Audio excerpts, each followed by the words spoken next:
কিছু কথা মনে রাখবেন। বড় গাছ নড়ে কম, বড় মাছে কাটা কম। জ্ঞানী লোকের কথা কম, সৎ লোকের সংখ্যা কম। গুণী লোকের কদর কম, রাগী লোকের ধৈর্য কম।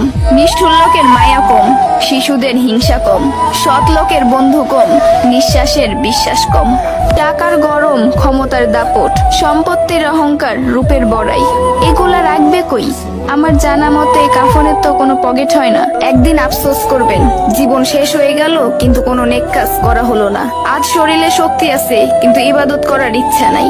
এমন একদিন আসবে সামনে, ইবাদত করার ইচ্ছা হবে কিন্তু শরীরে কোনো শক্তি থাকবে না, একটা সেজদা দেওয়ার ক্ষমতা থাকবে না।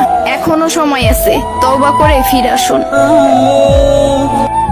সন্তান যখন দুনিয়ার সম্পদ দ্বারা ধনী হয়ে যায়, তখন বাবা মা ভয়ে ভয়ে কথা বলে যাতে সন্তান রাগ না করে।